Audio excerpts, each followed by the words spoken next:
কেনটা পড়াচ্ছি, সুগার কেন শুরু করছি।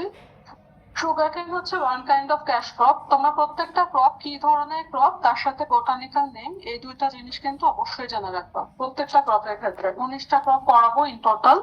প্রত্যেকটা ক্রপ কি ধরনের, টাইপ অফ ক্রপ এবং বোটানিক্যাল নেম বা সাইন্টিফিক নেম, এটা প্রত্যেকটার সাথে সাথে পড়ে রাখবা।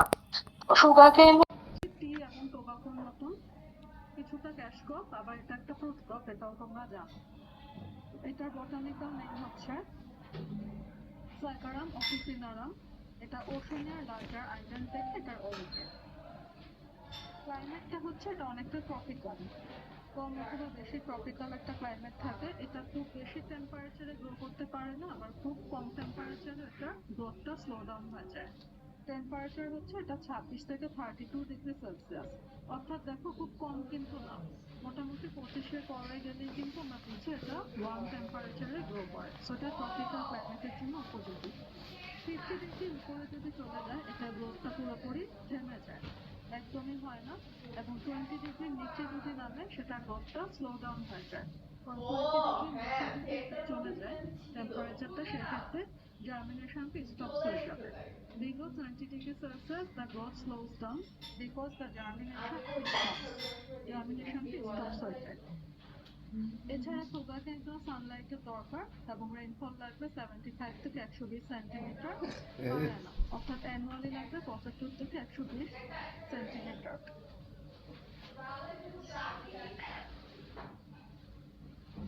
সয়েলটা দেখো তো, তোমাদের সুগার কেনের ক্ষেত্রে সয়েলটা খুব একটা ইম্পর্টেন্ট না, ক্লাইমেটটা বেশি ইম্পর্টেন্ট। তো একটা জিনিসই মনে রাখবো, এটা স্যালাইন, অ্যালকালাইন, অ্যাসিডিক সয়েল, এই ধরনের প্রবলেমেটিক সয়েলগুলোতে এটা গ্রো করে না। স্যালাইন, অ্যালকালাইন, অ্যাসিডিক সয়েল এবং প্রবলেমেটিক সয়েল যেগুলো ছিল এগুলো গ্রো করে না। একই ধরনের কিন্তু ছিল পটাটোটা, পটাটো কিন্তু এই টাইপের সয়েলগুলোতে গ্রো করতো না। এবং পিএইচ হবে নিউট্রাল থেকে অ্যালকালাইন 6.5 থেকে 7.5, এবং কোনোভাবে ওয়াটারলক সয়েল হতে পারবে না, সো ওয়েল ড্রেন সয়েল হতে হবে। প্রোডাকশনের জন্য আমার 3টা ধাপ আছে। প্রথমে ল্যান্ডটাকে প্রিপেয়ার করতে হবে, তারপর হচ্ছে আমার ডিপ টিলেজ দিতে হবে, তারপর প্লান্টিং করতে হবে। তো অ্যাজ ইউজুয়াল সবগুলো ক্রপের মতো এখানে পালভারাইজড এবং ক্লিন সিডবেড লাগবে। প্রথমে টিলিং করবো এবং দেন প্লান্টিং করবো এবং ফাইনালি একটা সিডবেড লাগবে যেখানে এনাফ ময়েশ্চার থাকতে হবে একটা প্লান্টিং, এনাফ ময়েশ্চার থাকতে হবে প্ল্যান্টিং এর সময়। আচ্ছা, এইখান থেকে হচ্ছে তোমাদের জন্য ইম্পর্টেন্ট স্লাইড 7। এই যে সুগার কেনটা আমি এতক্ষণ পড়ালাম, স্লাইড 7 থেকে হচ্ছে তোমাদের জন্য ইম্পর্টেন্ট। প্রথমে আসি, এই যে সিডটা আমার দরকার সুগার কেনের জন্য, এই সিডটা কি ধরনের হবে। তো প্রত্যেকটা ক্রপের ক্ষেত্রে তোমরা কিন্তু বিভিন্ন সিডের ট্রিটমেন্ট করেছো, যে এইটা দিয়ে সিড ট্রিটমেন্ট করতে হবে, এই কেমিক্যাল লাগবে, ওই কেমিক্যাল লাগবে। সুগার কেনেরটা হচ্ছে প্রথমে সিড যেটা তুমি চুজ করবা সেটাই খুব স্পেশাল সিড হইতে হবে। সেটা কি হতে হবে, একটা সুগার কেন গাছ যদি চিন্তা করে এটা তো অনেক লম্বা হয়, এটা প্রথম উপরের দিককার পোর্শনটা নিব, একদম উপর থেকে শুরু করে 1/3 পোর্শন থেকে 1/2 পোর্শন পর্যন্ত আমি বেছে নিব। কারণ উপরের দিকের পোর্শনটা আমি কেন নিব, কারণ এই পোর্শনটা বেশি সানলাইট পাচ্ছে, এই পোর্শনটা ঠিকঠাক মতো বেড়ে ওঠে, এবং যেহেতু এটা উপরের দিকে, এটা সয়েল থেকে তো অনেক উপরে থাকে, তো এতে পেস্ট ডিজিজ অ্যাটাকটা কম হয়। এই জন্য আমরা সবসময় সুগার কেনের সিড হিসেবে সুগার কেনের উপরের পার্টটাকে চুজ করবো, যেটা হচ্ছে কি টপ 1/3 থেকে 1/2 পোর্শন, 1/3 থেকে অর্ধেক পর্যন্ত আমি নিব। এই যে পোর্শনটা সিড হিসেবে ইউজ করা হয় তাকে বলা হয় সেট, AC সেট। সেট কাকে বলা হয়, সুগার কেনের যে পোর্শনটা আমরা সিড হিসেবে ইউজ করি, অর্থাৎ টপ 1/3 থেকে 1/2 পোর্শন, তাকে বলা হয় সেট। এই সেটটা হবে 10 থেকে 12 মান্থস ওল্ড, এবং এটা অবশ্যই হেলদি হতে হবে, ওয়েল ম্যাচিউরড হতে হবে এবং ইরেক্ট হতে হবে। অর্থাৎ যে সুগার কেনগুলো একদম সোজা দাঁড়িয়ে থাকে, ওয়েল ম্যাচিউরড হয় এবং হেলদি হয়, কোনো পেস্ট ডিজিজ থাকে না, এই ধরনের একটা গাছ আমার চুজ করতে হবে সেটের জন্য।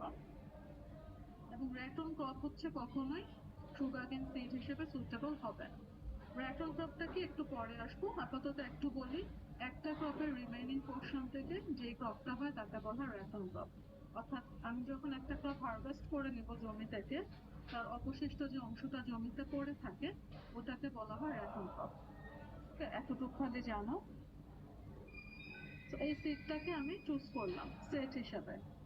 তারপর কি কিভাবে করে এই সিডটাকে আমি কালেক্ট করব? প্রথমে সুগার কেনের যে প্ল্যান্টটা থাকে তার মধ্যে অনেক ড্রাই লিফ থাকে, শুকনা পাতা থাকে, সেগুলোকে আমি ম্যানুয়ালি সরাই দিব। তারপর হচ্ছে যে সুগার কেন প্ল্যান্টটাকে নিব সেখানে 3 বাডের সেট থাকে। একটা সুগার কেনের মধ্যে তো অনেকগুলো চিকন চিকন দাগ থাকে। এই ছবিতে দেখো, ফার্স্টের ছবিটা অনেকগুলো দাগ আছে।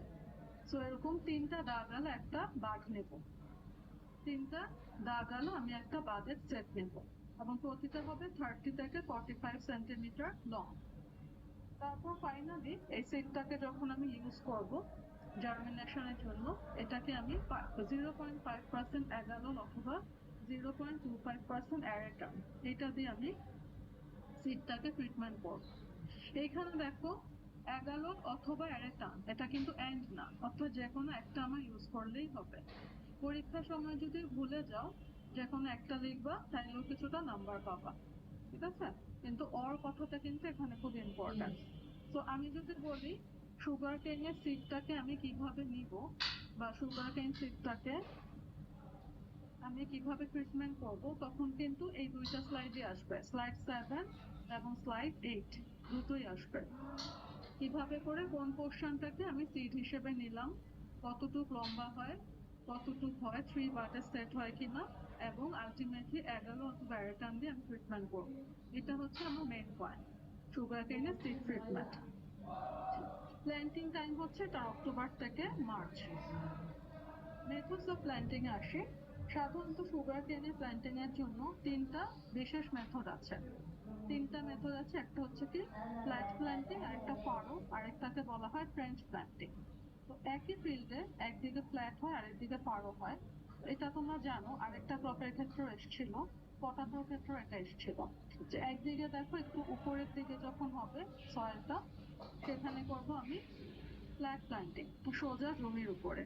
আর একটু গর্ত করে একই জমিতে যেটা করব সেটা হবে ফারো প্ল্যান্টিং। আর ফ্রেঞ্চ প্ল্যান্টিংটা এটা হচ্ছে একদমই আলাদা, যেখানে খুব বেশি উইন্ড হয়, স্ট্রং উইন্ড, অনেক বেশি বাতাস, অথবা কোস্টাল এরিয়া যেখানে গাছ ঠিক মতো দাঁড়াতে পারে না, গাছটা নুয়ে পড়ে, এরকম একটা জায়গায় মাটির নিচে এরকম গর্ত করে, এরকম বাঁকা করে, দেখো কোন হিসেবে আছে, অনেকটা কোন করে গাছটাকে রোপণ করা হয়, এটাকে বলা হয় French planting. So French planting হচ্ছে শুধুমাত্র কোস্টাল এরিয়াতে যেখানে খুব স্ট্রং উইন্ড, সেই ক্ষেত্রে ইউজ করা হয়, নর্মাল কোনো জায়গায় ইউজ করা হয় না। এবং ফ্রেঞ্চ প্ল্যান্টিং করলে গাছটা অনেক বেশি স্টেবল হয়, স্ট্রং উইন্ড থেকে রক্ষা পায়। ফ্রেঞ্চ প্ল্যান্টিং এর জন্য আমরা যখন গাছটাকে সয়েলের নিচে প্ল্যান্ট করব, করার পরে এটাকে লেভেল করে দেওয়া হয়। লেভেল করার জন্য যে ছবিটা দেখতে পাচ্ছ এটাকে বলা হয় রিজার। এই রিজারের মাধ্যমে সয়েলটাকে লেভেল করে দেওয়া হয়, ঠিক আছে? এই ছবিও আঁকার দরকার নেই, জাস্ট এটা বোঝাবার জন্য। তারপর আসো ম্যানুর অ্যান্ড ফার্টিলাইজার। ম্যানুর অ্যান্ড ফার্টিলাইজার এটা লাগবে না, সুগার কেনে ম্যানুর ফার্টিলাইজার এটা খুব একটা আসে না, জাস্ট একটু দেখে রাখতে পারো, এটা পরীক্ষায় খুব একটা আসে না। উইড কন্ট্রোলে আসি। সুগার কেনের ক্ষেত্রে 2 ধরনের উইড দেখা যায়। সো উইডের কারণে সুগার কেনের ইল্ডটা প্রায় 60 থেকে 80% পর্যন্ত ইল্ড লস হয়, প্রায় 60 থেকে 80% পর্যন্ত তার ইল্ডটা কমে আসে। সো যে 2 ধরনের উইড থাকে, একদিকে সামার উইড আর একদিকে হচ্ছে রেইনি উইড। সামার উইডটা সামারে হয়, রেইনি উইডটা রেইনিতে হয়। তো সামার উইডের থেকে দেখো 4টা নাম আছে, এর মধ্যে যে কোনো 2টা পড়বা, আর রেইনি উইডেও 2টা পড়ে রাখবা, ঠিক আছে? একটু লিখে রাখবে, না সামার উইডে 2টা উইড এবং রেইনি উইডে 2টা উইডের নাম পড়বা। এখন পর্যন্ত যতগুলো আমি টক্স করিয়েছি কোনটা কিন্তু পেস্ট আর ডিজিজ, অত আমি ডিটেলসে যাই নাই, খালি বলেছিলাম 2টা করে নাম পড়ে রাখবা। সুগার কেনের ক্ষেত্রে ডিজিজটা লাগবে, তো এখানে আমি 3টা মেইন ডিজিজ দেখাবো, এটা কিন্তু বাদ দিবা না, এটা থিওরিতে আসতে পারে। সুগার কেনের ক্ষেত্রে 3টা মেইন ডিজিজ আছে। প্রথমটা হচ্ছে রেড রড। রেড রড হচ্ছে খুব কমন, তোমরা যখন আখ খাও বা ইক্ষু খাও দেখবা যে অনেক সময় আখের ভিতরে লাল লাল স্ট্রিকের মতো দাগ পড়ে, লাল লাল সরু সরু দাগ পড়ে, সেটা হচ্ছে রেড রডের কারণে হয়। এখানে কস্টটা দেখো, পড়লে টু ট্রিকাম ফালকাটা, এটা হচ্ছে ওয়ান কাইন্ড অফ ফাঙ্গি, এটার কারণে রেড রডের প্রভাব হয় আখে। এটা আমি কিভাবে করে সিমটমসটা দেখে বুঝবো? প্রথমেই হচ্ছে তার কালারটা চেঞ্জ হয়ে যাবে, অর্থাৎ আখের ভিতরে একটা লাল রঙের দাগ পড়বে। লিফ, যে পাতাগুলি থাকবে সুগার কেনের, সেটা ময়েশ্চার গুলো লস হয়ে একদম শুকনো হয়ে যাবে, শুষ্ক হয়ে যাবে। এবং যেহেতু ময়েশ্চারটা অনেক বেশি লস হবে, এটা অনেক বেশি রিঙ্কেলড হবে, কুচকে কুচকে যাবে। বুড়া মানুষের চামড়া যেমন কুচকে যায় এরকম কুচকে যাবে। এবং স্টকটা বড় হয়ে যাবে। স্টক বলতে আখের যে অংশটা আমরা খাই, যে আখের অংশটা লম্বা একটা অংশ উপরে ছাপ ফেলে দেওয়া হয়, ভিতরে যে অংশটা খাই সেটাকে স্টক বলা হচ্ছে। তো সেখানে দেখা যায় রসের পরিমাণ অনেক কমে যায় এবং সেটা হলো হয়ে যায়, সেটাকেই বলা হচ্ছে রেড রড। এবং স্মেলটাও চেঞ্জ হয়ে যায়, একটা অ্যালকোহলিক স্মেল তৈরি হয় প্ল্যান্ট টিস্যু। সো তখন তোমার নর্মাল স্মেলটা আর পাওয়া যায় না। সো ডিজিজেস অফ সুগার কেনের মধ্যে যদি বলা হয় রেড রডের সিমটমস গুলো লিখতে, তখন এগুলা লিখতে হবে এবং অবশ্যই কজ জানতে হবে যে কি ধরনের ফাঙ্গি এবং তার সায়েন্টিফিক নেমটা কি সেটা জানবা। সেকেন্ড হচ্ছে স্মার্ট ডিজিজ। স্মার্ট ডিজিজ দেখো ছবির মতো, পাতাগুলো একদম টিস্যু পেপারের মতো চিকন চিকন হয়ে যায়, একদম পেপারে একটা স্ট্রাকচার হয়ে যায়। অর্থাৎ গ্রাউন্ডের দিকে ঠিক থাকে কিন্তু মাথার দিকে আগার দিকে পাতাগুলো একদম চিকন চিকন হয়ে যায়, পাতলা পেপারের মতো হয়ে যায়। এবং বার্ডস গুলো একই সাথে কাগজের মতো পেপারের মতো পাতলা হয়ে যায় এবং আলটিমেটলি জুসটা কমে আসে। ফাইনালি হচ্ছে উইল্ড ডিজিজ। এটা হচ্ছে রেড রডের মতোই, বাট রেড রডে হচ্ছে রংটা ভিতরের দিকে পড়ে, যে লাল রংটা হয় সেটা হচ্ছে আখ খাওয়ার সময় বোঝা যায়, আর উইলটা হচ্ছে প্ল্যান্টের উপরে অংশ দেখা যায়।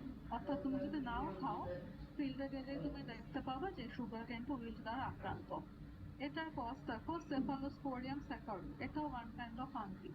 তো সুগার কেনের যে তিনটা ডিজিজ বললাম, তিনটাই ফাঙ্গাসের কারণে হচ্ছে, ফাঙ্গির কারণে হয়।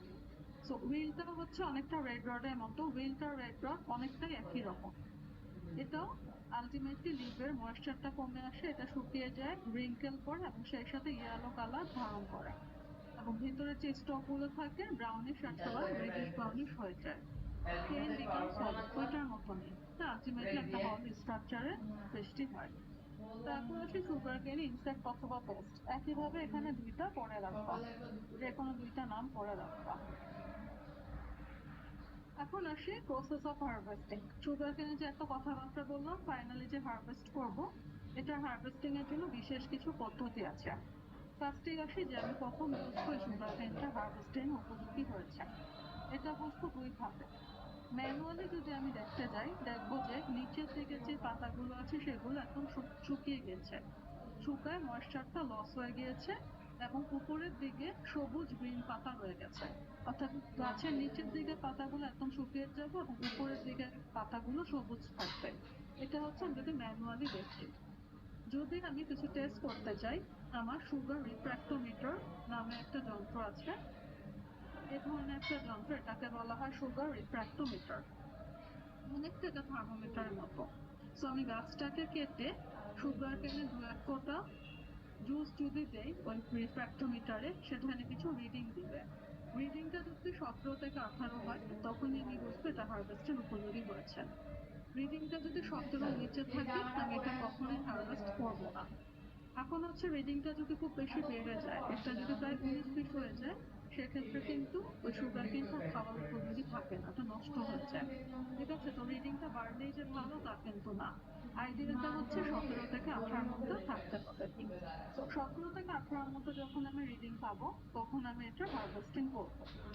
হারভেস্টিংটা আমি কিভাবে করব? সুগার কেনটা অনেকটা আর্থিং আপের মাধ্যমে করা হয়। আর্থিং আপটা একটু পরে আমি আসবো। তো এই যে আর্থিং আপ করা হয়, মানে সয়েলটাকে উঁচু করা হয়, পটাতো তো আর্থিং আপ পেয়েছো, সো অনেকটা সেরকমই সয়েলটাকে উঁচু করে রাখা হয়। সেই উঁচু অংশটা থেকে আমি সুগার কেনটা প্রথমে নিয়ে নেব, হারভেস্ট করব। আর যে ড্রাই লিফ গুলো থাকে, শুকনো পাতা, সেগুলো ম্যানুয়ালি সরাই দিব। তো এভাবে তো আমি আলটিমেটলি হারভেস্টিং করব। সুগার কেনে রিস্ক ভ্যালু বলে একটা টার্ম আছে, সেটা হচ্ছে হারভেস্টিং এর পরে এখানে কতটুকু সুগার আছে সেটা আমি দেখবো। সেই সুগার কেনে রিস্ক ভ্যালুর উপরে আলটিমেটলি সুগার কেনের কোয়ালিটি কেমন সেটা ডিপেন্ড করে। রিস্ক ভ্যালু তো আলটিমেটলি ইন্ডিকেট করে যে সুগার কেনের কোয়ালিটিটা কিরকম। সো একটা স্পেসিফিক ডিজলভ সলিডের মধ্যে কতটুকু লিকুইড থাকে সেইটা আমি যখন বের করবো সেটাকে বলা হয় ব্রিক্স ভ্যালু। এখন 1 ডিগ্রি ব্রিক্সকে বলা হয় 1 gram of sucrose in 1 gram of solution. So বিভিন্ন ক্রপের বিভিন্ন ধরনের ব্রিক্স ভ্যালু থাকে। তো একটা জিনিস খেয়াল রাখবা, যখন একটা ফল মিষ্টি হয় তখনই কিন্তু তার ব্রিক্স ভ্যালু থাকে, যখন একটা ফল টক হয় তখন কিন্তু তার ব্রিক্স ভ্যালু থাকবে না। সো যেটার ব্রিক্স ভ্যালু যত বেশি তার সুক্রোজ কন্টেন্ট তত বেশি। সুক্রোজ তো আলটিমেটলি একটা সুগার। তো সুগার কেনটা কিন্তু যথেষ্ট মিষ্টি, এই জন্য এটার ব্রিক্স ভ্যালুটা সাধারণত বেশি হয়। এখন তুমি যদি আমলকি বা আমড়া এগুলো ব্রিক্স ভ্যালু মেজার করো দেখবা সেগুলো অনেক কম আসে, সেগুলো প্রায় 3-4% এরকম থাকে। তো আলটিমেটলি ব্রিক্স ভ্যালুর উপরে আমাদের একটা ক্রপ কতটা মিষ্টি কতটা কোয়ালিটি ভালো সেটা ডিপেন্ড করে। এখন আসি হারভেস্টিং এর পর কিছু ইন্টারকালচারাল প্র্যাকটিস আছে। প্রত্যেকটা যে ক্রপ ছিল আগে সুগার কেন ছাড়া আগে যে ক্রপ গুলো ছিল তাদের কিন্তু ইন্টারকালচারাল প্র্যাকটিস গুলো ছিল হারভেস্টিং এর আগে, সবকিছু ছিল হারভেস্টিং এর আগে। সুগার কেনে হচ্ছে দুইটা মেশানো, যেমন আর্থিং একটা হচ্ছে হারভেস্টিং এর আগে করা হয়, যা সয়েলটাকে উঁচু করে দেওয়া হয়। আর লাস্টের যে তিনটা পয়েন্ট টাইং বা প্রুফিং, ডিক্রাশিং, রেশনিং, হ্যাঁ এর মধ্যে লাস্টেরটা এবং ফার্স্টেরটা আর্থিং আপটা এই দুইটা করা হয় হারভেস্টিং এর আগে। কোনো কোনো ক্ষেত্রে লাস্টের যেটা অ্যাটোনিমটা এটা হারভেস্টিং এর পরে লাগে, বাট কোনো কোনো ক্ষেত্রে সব ক্ষেত্রে না।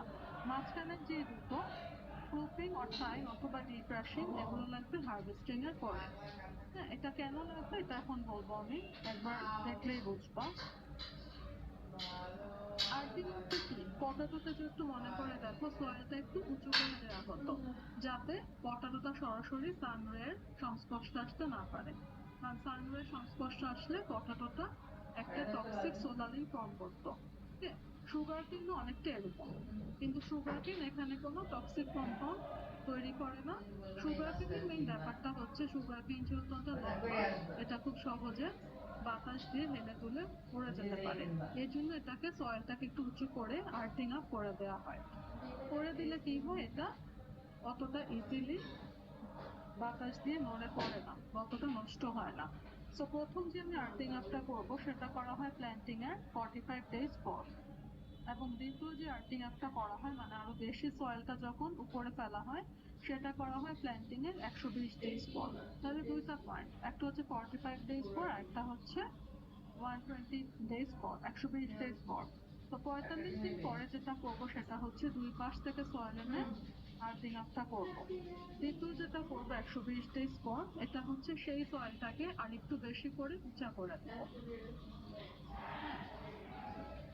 তো একটা ক্রপ যখন 5 থেকে 5.5 মাস ওল্ড হবে তখনই হচ্ছে আমি আর্থিং আপ করবো। এটা কিন্তু সুগার কেনের ক্ষেত্রে, পটাটোর ক্ষেত্রে কিন্তু এটা আলাদা ছিল। তো দেখো আর্থিং আপটা কেন করা হয়, সয়েলটাকে এবং প্ল্যান্টটাকে যাতে ডাইরেক্ট কন্ট্যাক্ট অফ ওয়াটারে না আসে, অর্থাৎ যদি অনেক বেশি জোরে বাতাস বয় তখন কি হবে, বাতাসে গাছটা নুয়ে পড়বে। আবার যদি অনেক বেশি ঝড় বৃষ্টি হয় সেক্ষেত্রে হচ্ছে ওয়াটার সংস্পর্শে এসে নষ্ট হয়ে যাবে। সেই ডাইরেক্ট কন্ট্যাক্টটা থেকে গাছকে রক্ষা করার জন্য আর্থিং আপ করা হয়।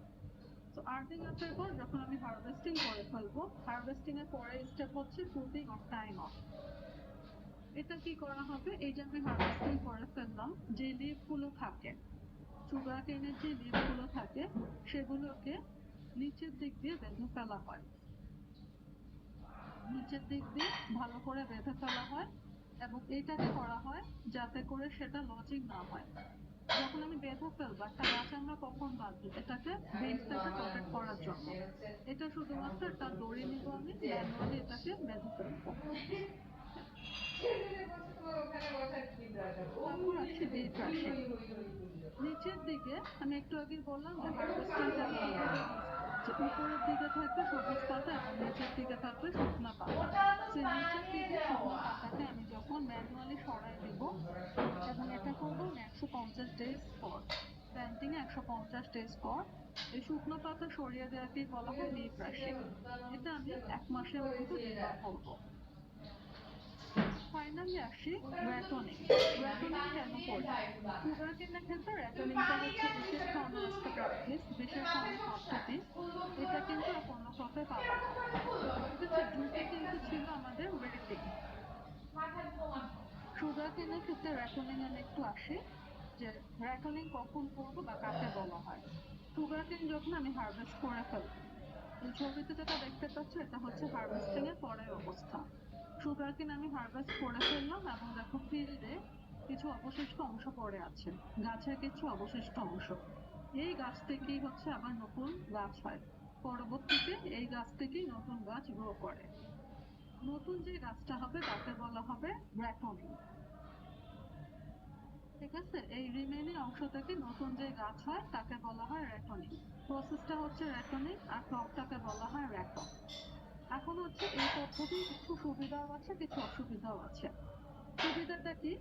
আমার ফিল্ডটা প্রিপেয়ার করা দরকার হয় না, এক্সট্রা কোনো ফার্টিলাইজার দরকার নাই, এক্সট্রা কোনো ম্যানিউরের দরকার নাই, খুব একটা ইরিগেশনও দরকার নাই, কারণ অলরেডি আমার গাছের একটা অংশ আছে। হ্যাঁ, এগুলো হচ্ছে আমার অ্যাডভান্টেজ এবং মেইন ক্রপের থেকে এটা আর্লি ম্যাচিউর হয়ে যায়। বাট ডিসঅ্যাডভান্টেজের পরিমাণটা অনেক বেশি, এটা ইল্ডটা কম হয় এবং বেশিরভাগ ক্ষেত্রে আমি খুব একটা গুড কোয়ালিটি ক্রপ পাই না র্যাটন ক্রপ থেকে।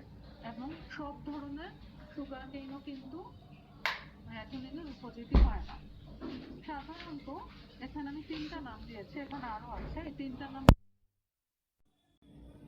LSD 34, 36, 37 এই 3টা ভ্যারাইটি হচ্ছে র্যাটনিং এর উপযোগী। LSD 31 নামে একটা আছে, সেটা কিন্তু র্যাটনিং করতে পারে না। সো সব ভ্যারাইটি যে র্যাটনিং উপযোগী সেটা না। আর আরেকটা খুব মেজর প্রবলেম হচ্ছে নাইট্রোজেন রিকোয়ারমেন্ট হচ্ছে 20% হায়ার নর্মাল ক্রপের থেকে। সো আমার দেখা যায় অন্যান্য কোনো ফার্টিলাইজার না দিলেও নাইট্রোজেন ফার্টিলাইজার আমাকে বাইরে থেকে অ্যাপ্লাই করতে হয়। সো এখানে দেখো অ্যাডভান্টেজ থেকে ডিসঅ্যাডভান্টেজটা অনেক বেশি। সো নর্মালি একটু চিন্তা করো যে যদি ডিসঅ্যাডভান্টেজটা আমার বেশি হয় তাহলে আমি র্যাটনিং এ কেন যাব? র্যাটনিং এ তো যাওয়ার কোনো কারণ নাই। এটার একটাই কারণ, সেটা হচ্ছে অনেক ক্ষেত্রে দেখা যায় ফার্মারদের হাতে টাকা পয়সা নাই, তারা হচ্ছে একবার হারভেস্টিং করে এবং চায় যে ওর থেকে আরো বেশি প্রফিট পাইতে, আরো বেশি তারা লাভ করতে চায়, এক্সট্রা তারা কোনো খরচ করতে চায় না। তখন তারা কি করে র্যাটনিং এর মাধ্যমে ফলনটা একটু কম হলেও কিছু তো পাবে, কিছু একটা প্রফিটের জন্য তখন তারা র্যাটনিংটাকে ফলো করে। তবে সাধারণত এই প্রসেসটা আমরা খুব একটা ফলো করি না, কারণ এতে ক্রপের ইল্ড কম আসে এবং আমার অনেক বেশি ইনভেস্ট করতে হয়। আচ্ছা, তো সুগার কেন আমি যতটুকু বললাম ঠিক ততটুকুই পড়বা। স্লাইড 7 থেকে মোটামুটি শুরু হবে। হ্যাঁ, স্লাইড 7 থেকে হচ্ছে তোমাদের জন্য ইম্পর্ট্যান্ট। আর র্যাটনিং, ডিথ্রাশিং এগুলো তো দেখবেই। আচ্ছা, এখন আমি আরেকটা স্লাইড শেয়ার করছি।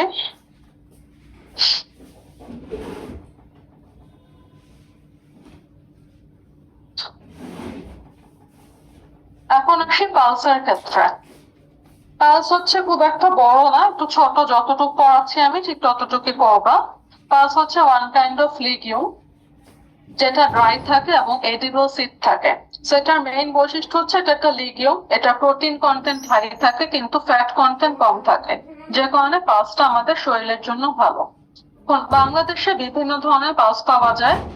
এখানে দেখো টেবিলে একদিকে আমি ইংলিশ নেম দিয়েছি, lathyrus pea, lentil, chickpea, black gram, pigeon pea, cowpea এবং মুঙ্গি।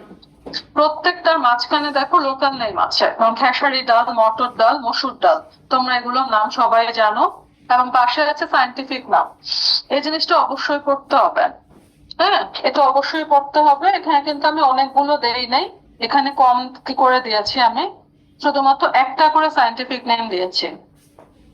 দেখা যায় স্পেসিস চেঞ্জ হলে অনেকগুলো সায়েন্টিফিক নেমও চেঞ্জ হয়, তো আমি ওরকম দেই নাই, জাস্ট একটা একটা করে দেওয়া আছে। এটা কিন্তু পড়তে হবে, কারণ বাংলাদেশে এই পালস গুলো খুবই ইম্পর্টেন্ট এবং এই কয়টা হচ্ছে available. Common pulses in Bangladesh অথবা অ্যাভেলেবল পালসেস ইন বাংলাদেশ বললে এইটা দিবা। এখন আসি পালসটা আমি ক্রপ রোটেশনে কিভাবে করে ইউজ করব। অর্থাৎ একটা ফিল্ডে আমি যদি একবার প্যাডি করি, ধান করি, তারপরই আমি গ্রাম পালস করব। ঠিক আছে, এই যে গ্রাম বলতে এখানে দেখো ব্ল্যাক গ্রাম আছে অথবা আরেকটা আছে গ্রিন গ্রাম। হ্যাঁ, তাই মাসকলাইও করতে পারি অথবা সোনা মুগ ডাল যে কোনো একটা করতে পারি। তো একটা ফিল্ডে যখন আমি ধান নেব, ধানের পর আমি গ্রাম হারভেস্ট করব। সেকেন্ড একটা ফিল্ডে আমি ধরো মেজে পরে গ্রাম করব। সেখানে আমি পালসের সাথে কি ধরনের ক্রপের রোটেশন হয় সেটা দেখালাম। সো পালসটাকে বলা হয় পট বিয়ারিং লিগুমিনাস ক্রপ, এটা তোমরা সবাই জানো। এবং বাংলাদেশের জন্য এগুলো হচ্ছে কি কি ইম্পর্টেন্ট পালস, এগুলো দেখায় দিলাম। এবং এটার ক্ষেত্রে সয়েল এবং ওয়েদার এগুলো কিন্তু দেয়া নাই। কারণ কি দেয়া নাই কেন, ওখানে একটা দেখো খেয়াল করে, এখানে কিন্তু এক এক ধরনের ডাল এক একটা ওয়েদারে গ্রো করে, এক একটা সয়েলে গ্রো করে। এবং তোমরা জানো বাংলাদেশের এক একটা রিজিয়নে এক এক ধরনের ডাল গ্রো করে। সেই জন্য আমি অত ডিটেলসে যাই নাই, শুধু মোটামুটি ছোট করে জেনে রাখো যে পিএইচটা হয় 6.5 থেকে 7.5। এই পিএইচ এর মধ্যে মোটামুটি সব ডালই তোমার গ্রো করতে পারে। এবং এটা সাধারণত গ্যাঙ্গেটিক ক্যালকেরিয়াস ফ্ল্যাট প্লেনে হয়। সো সয়েলটা হচ্ছে কি গ্যাঙ্গেটিক ক্যালকেরিয়াস ফ্ল্যাট প্লেনে। সো বাংলাদেশে বর্তমানে কিছু হাই ইয়েল্ডিং ভ্যারাইটির পালস ইউজ করা হয়, যেমন বাড়ি মসুর 1, 2, 3। এখানে নাম দেখেই বোঝা যাচ্ছে যেখানে বাড়ি এই ভ্যারাইটি গুলো উদ্ভাবন করেছে। আবার আছে বাড়ি লেন্টিন ফল, বাড়ি মুগ 4 and 5।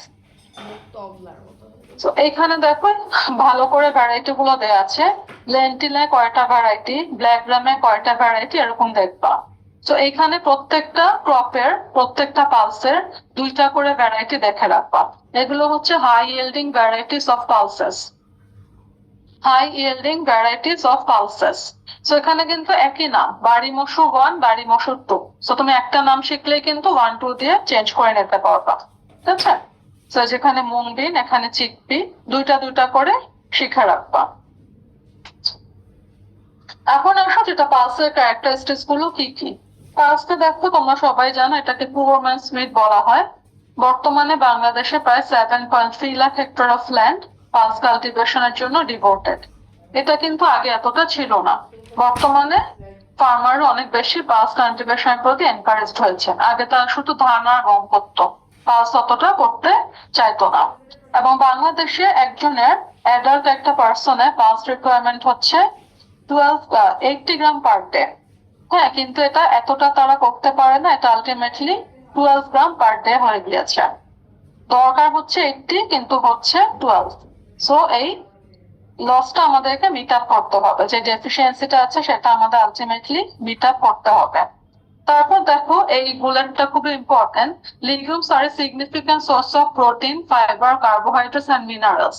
এই কোয়েশ্চেনটা কিন্তু আসে, write down the nutritional composition of pulses, write down the nutritional composition of pulses, এটা লিখে রাখ। এই জিনিসগুলো কিন্তু আসে। সো পালসের মধ্যে কি কি নিউট্রিশন আছে এটা বললে এই স্লাইডটা পুরোটা দিতে হবে। যেমন এখানে দেখো প্রোটিন আছে, ফাইবার আছে, কার্বোহাইড্রেট, মিনারেল। 100 গ্রামের মধ্যে 100 গ্রাম চিকপি যদি আমি নেই, তার মধ্যে কতটুকু প্রোটিন থাকে, ফাইবার থাকে, ফোলেট এবং ম্যাঙ্গানিজ থাকে সেটা দেখবা। ফোলেট হচ্ছে ভিটামিন বি। মোস্ট ইম্পর্টেন্টলি পালসে কোনো কোলেস্টেরল থাকে না এবং ফ্যাট এবং সোডিয়ামের পরিমাণ অনেক কম থাকে। যেহেতু কোলেস্টেরল থাকে না এবং ফ্যাট এবং সোডিয়াম কম থাকে, এটা প্রেশারের রোগীও খেতে পারে। পালস একমাত্র কিডনি রোগীরা খেতে পারে, এছাড়া প্রেশারের রোগী থেকে শুরু করে হাই কোলেস্টেরলের পেশেন্ট সবাই খেতে পারে, কারণ এখানে কোলেস্টেরলটাও অনেক কম পরিমাণে থাকে। আরেকটা ব্যাপার কি, লিগিউমস গুলো কি করে, তারা যখন ইন্টেস্টাইনে যায়, মানুষের হিউম্যান বডিতে যখন ইন্টেস্টাইনে যায়, তারা এনার্জি প্রডিউস করে। তাদের যে শর্ট চেইন ফ্যাটি অ্যাসিডস গুলো থাকে সেগুলো ব্রেকডাউন হয়, এনার্জি প্রডিউস করে। সো এই কারণে যেহেতু তার ব্লাড প্রেশারও লো করে দেয়, রিডিউস করে এলডিএল কোলেস্টেরল, হ্যাঁ লো ডেন্সিটির যে কোলেস্টেরল থাকে সেটা থাকে, সেটাকেও লো করে দেয়। এই কারণে পালসটাকে সবাই খেতে পারে।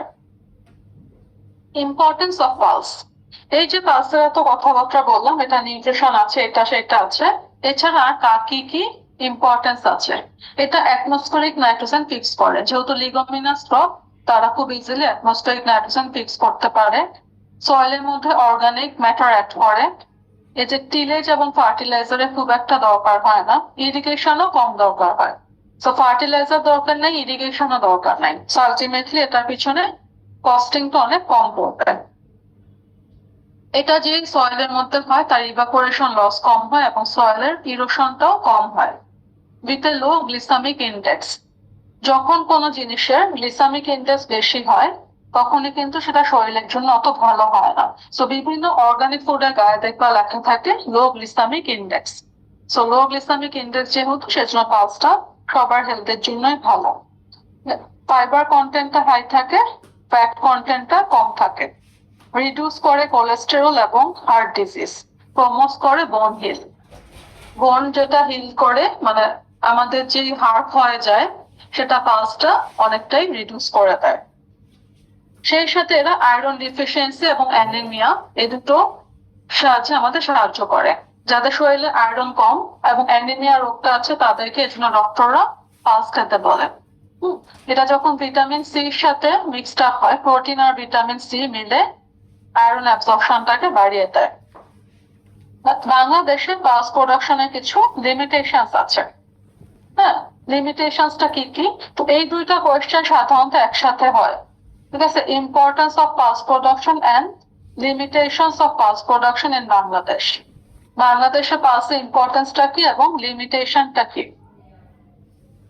লিমিটেশনটা হচ্ছে পালস ক্রপ হচ্ছে এখনো সিরিয়াল ক্রপের সাথে কম্পিট করে পারে না, কারণ ফার্মাররা দেখা যায় রাইস এবং বিট নিয়ে বেশি পড়ে থাকে, কারণ সেগুলো তাদের লাভ বেশি, রাইসের অনেক ভ্যারাইটিও পাওয়া যায়, সবকিছু মিলায় পালসটা কম্পিটিশনে পারে না। লো ইল পটেনশিয়াল, যদি আমি লোকাল কাল্টিভার ইউজ করি, হাই ইল্ডিং ভ্যারাইটি না পাই অথবা সার্টিফাইড সিড না পাই, ইলটা আমার অনেক কম আসে। আমি এটা খুব ইজিলি ডিজিজ এবং পেস্ট দিয়ে এফেক্টেড হয়। ফার্মার্স নেগেটিভ অ্যাটিটিউড, মানে ওটাই বললাম, ফার্মাররা নেগেটিভ থাকে, এটা খুব একটা করতে চায় না। পুয়ার রেসপন্স টু ইনপুট, এটা তো টিলেজ ফার্টিলাইজার খুব একটা দরকার হয় না, কিন্তু যদি আমি ফার্টিলাইজার দেইও তাদের রেসপন্সটা অনেক কম হয়। ইনপুটটা খুব একটা, ইনপুটের প্রতি তার রেসপন্স করে কম। লেট প্ল্যান্টিং, প্ল্যান্টিংটা যদি কোনো লেট হয় এবং কেয়ারটা যদি না নেওয়া হয়, লেস কেয়ার করা হয়, তখন তার প্রোডাকশনটা দিতে পারে না। সেই সাথে সবচেয়ে বড় যে প্রবলেম, কোন একটা ঝামেলা হইলে এটা নিয়ে মানুষজন রিসার্চ করতেও আগ্রহী হয় না। সো তোমরা যখন ইন্টারনেটে সার্চ দিবা দেখবা যে রাইস হুইট এই সিরিয়াল গুলো নিয়ে যতটা রিসার্চ হয়, যতটা প্রবলেম তারা ফেস করে, সায়েন্টিস্ট অনেক মডার্ন টেকনোলজি ওদের জন্য উদ্ভাবন করে, কিন্তু পালসের ক্ষেত্রে সেটা হয় না। সেখানে রিসার্চটাও কম হয়, মার্কেটিং ফ্যাসিলিটি, স্টোরেজ সিস্টেম সবকিছুই কম হয়। আচ্ছা, তো এসব বিভিন্ন কারণে এটার প্রোডাকশনটা কমে যাচ্ছে। কিন্তু আমাদের উচিত হবে এটাকে বাংলাদেশে যে এক্সিস্টিং ক্রপিং প্যাটার্ন আছে সেটা অনুযায়ী উপযোগী করে তোলা। উপযোগীর জন্য কি করতে হবে? How to increase pulse production. Pulse প্রোডাকশনটার জন্য আমি কি কি করতে পারি? ফার্মার্সকে মোটিভেট করব, সার্টিফাইড ভ্যারাইটি এবং ইমপ্রুভ ভ্যারাইটি, যেগুলো অলরেডি আমি দেখাইলাম যে অনেকগুলো হাই ইয়েল্ডিং ভ্যারাইটি আছে, সেগুলো আমাকে প্রমোট করতে হবে। Increasing cropping area for pulse, পালসকে আমার ক্রপিং এরিয়া গুলো বাড়াতে হবে। সো আমার যতটুকু এরিয়া এখন পর্যন্ত ডিভোটেড আছে আমারও বেশি এটাকে বাড়াতে হবে। এগ্রিকালচার ম্যানেজমেন্ট প্র্যাকটিসও বাড়াতে হবে। পোস্ট এবং প্রি হারভেস্ট টেকনোলজি বাড়াবো এবং reducing gap between research and extension. Research তো এমনি কম হচ্ছে, কিন্তু যদি রিসার্চ করা হয় শুধু রিসার্চের রেজাল্ট নিয়ে বসে থাকলে হবে না, সেটাকে ফার্মার পর্যায়ে আমাকে পৌঁছে দিতে হবে। মানে আমার রিসার্চ রেজাল্টটাকে ছড়িয়ে দিতে হবে ফার্মার পর্যায়ে, অথবা বিভিন্ন অর্গানাইজেশন জানাইতে হবে, তারা গিয়ে ফার্মারদেরকে বলবে। সো রিসার্চটা আমাকে এক্সটেন্ড করতে হবে, রিসার্চ রেজাল্টটাকে। Pre and post harvest technology হচ্ছে হারভেস্টিং এর আগে এবং পরে আমার বিভিন্ন যে টেকনোলজি, যেমন টিলেজ আছে, ফার্টিলাইজার, হ্যারোইং, এগুলো অনেক বেশি ইমপ্রুভ করতে হবে এবং ফার্মারদের নাগালের মধ্যে নিয়ে আসতে হবে। ডিজিজেস অফ পালসটা তোমাদের লাগবে না, টেস্টটাও লাগবে না। সো পালসের ক্ষেত্রে তোমরা এতটুকু দেখবা স্লাইড 16 পর্যন্ত। পালসের ক্ষেত্রে যে স্লাইড 1 থেকে 16 পর্যন্ত আসবা। 17, 18 এই দুটো লাগবে না, ডিজিজ আর পেস্ট লাগবে না। আচ্ছা, নেক্সট দিন আমি অয়েলসেড ক্রপসে যাবো, আজকে শেষ করছি, তোমরা থাকো, আমি অ্যাটেন্ডেন্সটা দিয়ে দিই।